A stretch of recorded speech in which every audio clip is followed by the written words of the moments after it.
윤석열 대통령이 인구위기 국가 비상사태를 공식 선언했습니다. 범국가적 총력 대응으로 2030년까지 합계 출산율을 1.0까지 끌어올리겠다는 목표도 제시했는데요. 저출산 고령사회위 위원장이기도 한 윤 대통령은 지난 19일 저출생 추세 반전을 위한 대책을 발표하면서 출산율 회복을 지원할 수 있는 모든 정책을 투입하겠다고 강조했습니다. 그럼 정부가 마련한 저출생 극복 대책에는 어떤 것들이 담겼는지 알아보도록 하겠습니다. 대책은 일가정 양립과 교육 돌봄, 주거 및 결혼 출산 양육 등 3대 핵심 분야에 집중돼 있습니다. 특히 일가정 양립 분야에 가장 많은 지원이 이뤄지는데 신규로 추가되는 예산 4조 원의 80%가 여기에 쓰입니다. 우선 단기 육아휴직이 도입됩니다. 어린이집 임시 휴원, 학교 방학 등 단기 육아기, 돌봄 수요에 대응할 수 있도록 육아휴직 제도를 탄력적으로 운용한다는 것인데요. 돌봄 수요가 많은 시기 등에 연 1회 2주 단위로 육아휴직을 사용할 수 있도록 하겠다는 것입니다. 부모가 자녀당 각각 연 1회 사용할 경우 자녀당 1년에 총 4주를 사용할 수 있게 됩니다. 또 필요할 때 유연하게 활용할 수 있도록 육아휴직 분할 사용 횟수를 2회에서 3회로 확대합니다. 아울러 부모 모두 3개월 이상 육아휴직 사용 시 육아휴직 기간을 1년에서 1년 6개월로 연장해 아빠 육아 기회를 확대합니다. 급여 상한 인상과 급여 체계도 재설계됩니다. 육아휴직의 소득 대체율을 대폭 인상하고 특히 육아휴직을 가장 많이 사용하는 기간의 급여를 더 많이 인상하겠다는 것입니다. 예를 들어 월 150만 원 한도에서 통상임금의 80%를 지급하는 것을 초기 3개월은 월 250만 원 상한으로 통상임금 100%, 이후 3개월은 200만 원 상한으로 통상임금 100%, 나머지 6개월은 160만 원 한도로 통상임금의 80%를 지급하는 방식입니다. 1년 휴직 시 총급여 상한도 1,800만 원에서 2,310만 원으로 늘리겠다는 것이죠. 또 육아휴직 급여의 25%를 복직 후 6개월 이상 계속 근로 시 지급하는 사후지급금을 폐지해 소득 대체율을 인상합니다. 현장 의견 등을 반영해 임신 육아기 근로시간 단축 제도의 실질적인 활용도를 높이기 위한 규제도 개선됩니다. 임신기 근로시간 단축 제도 활용 제고를 위해 사용 가능 시기를 확대하고 사업주 지원을 강화하는 방향으로 워라밸 일자리 장려금 요건을 완화합니다. 초등자녀의 방학 돌봄 수요 등의 육아기, 근로시간 단축의 유연한 사용을 위해 최소 사용기간을 3개월에서 1개월로 단축합니다.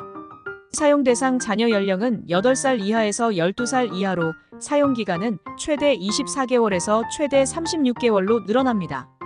육아기 근로시간 단축 급여 지원 대상의 월 기준 급여 상한액을 인상하고 통상임금 100% 지원 기간도 매주 최초 5시간에서 10시간으로 확대합니다.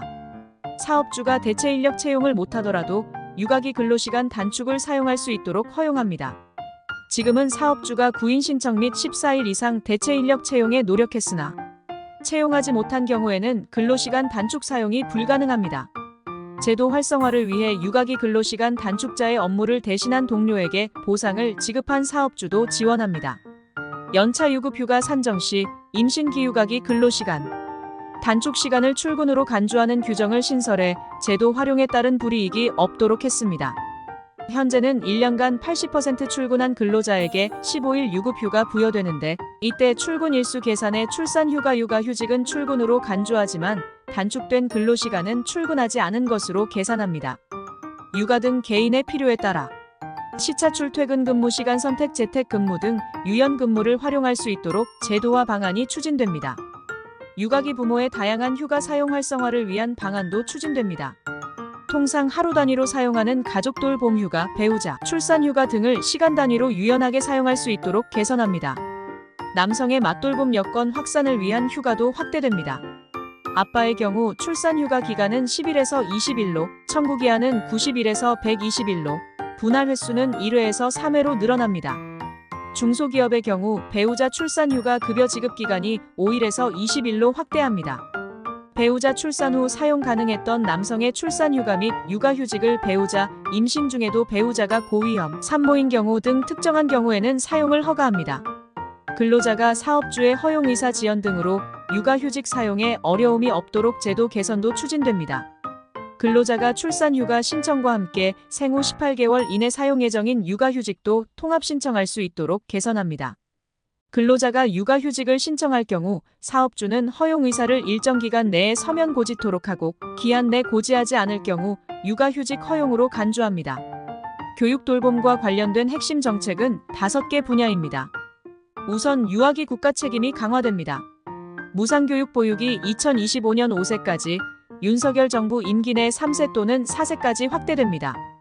늘봄학교의 경우 올해 하반기 전국 모든 초등학교 1학년을 대상으로 진행되는데 내년에는 2학년, 2027년에는 6학년까지 확대됩니다.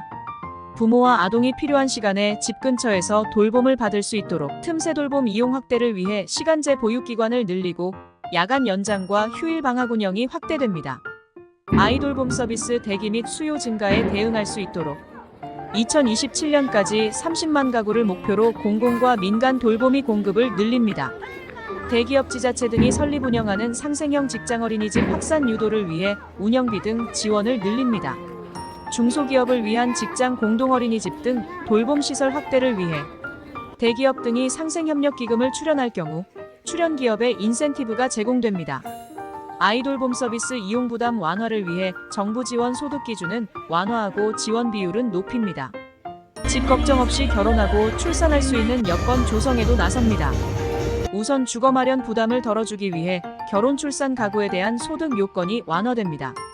신혼부부 전세자금 대출 소득 요건이 7,500만 원에서 1억 원으로, 신생아 특례 구입과 전세자금 대출 소득 요건은 1억 3천만 원에서 2억 원으로 완화됩니다.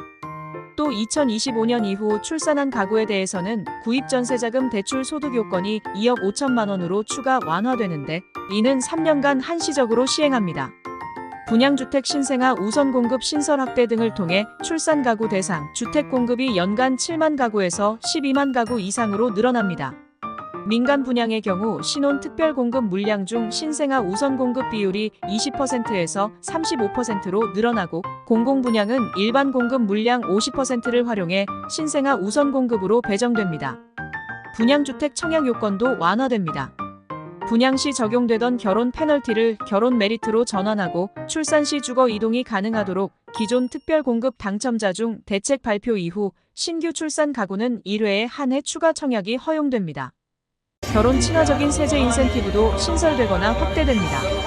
혼인신고 시 특별세액 공제 도입을 추진하며 1세대 1주택을 각각 보유한 남녀가 혼인해 2주택이 될 경우 양도소득세와 종부세에서 1주택자 간주기간을 5년에서 10년으로 확대합니다. 자녀 양육에 대한 경제적 부담 완화를 위해 자녀세액 공제를 늘리고 자동차 취득세 감면 혜택도 현행 3자녀 이상에서 2자녀 이상 가구로 확대합니다.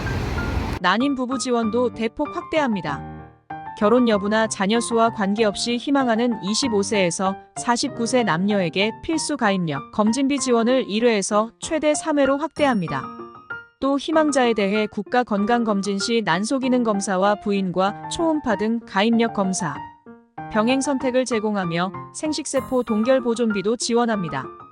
이와 함께 비급여 필수 약제에 대해 건강보험을 적용하고 난임시술 본인 부담률도 인하합니다. 지금까지 월화TV였습니다.